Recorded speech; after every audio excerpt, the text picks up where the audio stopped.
Hey guys, so this is my second purposeful encounter. For the sake of this assignment, we were to have a purposeful encounter with someone belonging to the early adulthood range of human lifespan.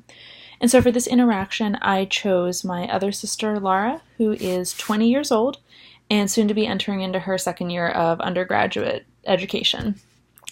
So again, just to kind of preserve the authenticity of our interaction for this assignment, I did not choose to tell Laura this interaction was going to be used for a reflection for this class. Rather, it was just sort of a casual sit-down conversation in which we sort of talked about a variety of things that were going on in her life, and specifically how the transition into college was kind of changing her, transforming her, and maturing her. So really, again, I saw sort of a pattern of a trifold theme, rather, in our conversation together. What dominated the conversation was mostly a discussion on the social influences that exist within college, as well as the relational changes she's seeing within her life. And then lastly, the cognitive growth that I sort of recognized in being able to apply now all of these theoretical orientations that we've learned in the lifespan development course. So Laura belongs to what would traditionally be called as early adulthood. However, as we have studied, there's now this theory of emerging adulthood for young adults who are, just as it suggests, emerging into the adulthood point of life, but still undergoing a lot of the kind of emotional and social turmoil that we see adolescents go through as teenagers.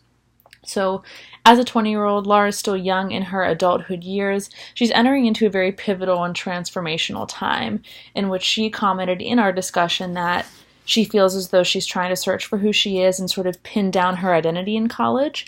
And that is really being tested being in the college environment because of so much diversity, especially cultural diversity where she's at in Philadelphia. These sort of interactions and meeting so many new people on such a grand and diverse scale is really causing her to do some deep self-reflection and sort of search for that identity and what gives her life purpose.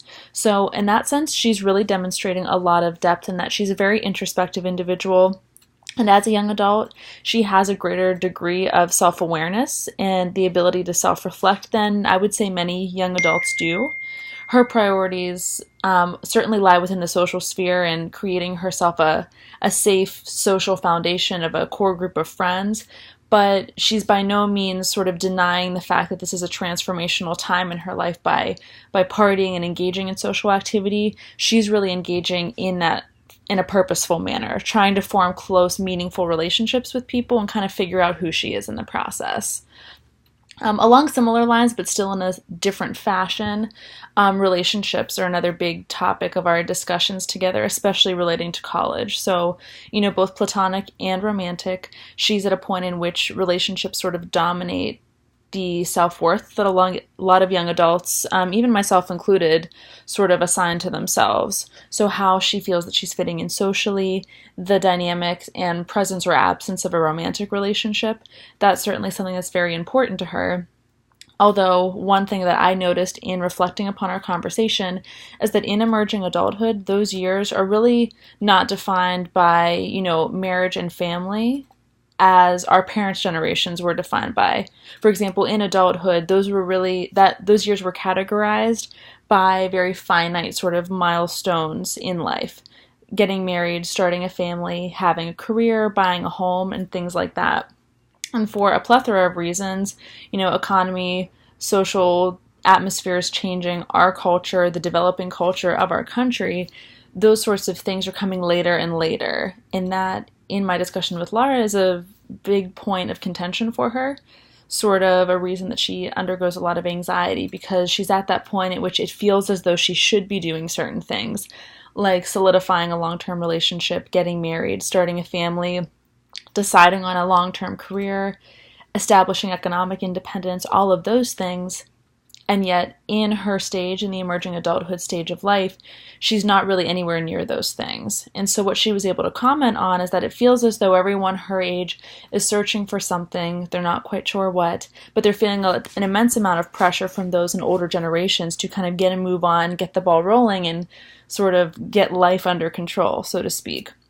So from a counseling perspective, I think that really speaks volumes as to what we need to look out for if we're dealing with an emerging adulthood population, that there are those underlying anxieties and, depression triggers, because for the first time in countless generations, this generation of young adults, us included as young students in a graduate program, were undergoing certain anxieties and pressures that really weren't present in previous generations due to how life is changing.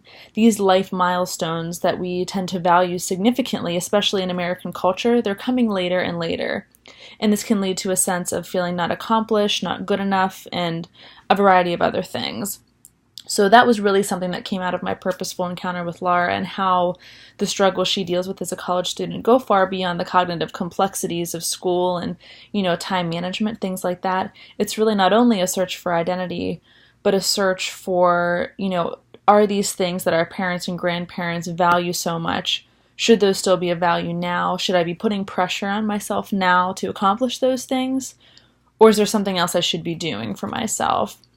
So, and there's a lot of unanswered questions with that. I don't believe that there's any one right answer to those questions, but there's certainly excellent topics of conversation and an overarching theme that certainly came out of this purposeful encounter.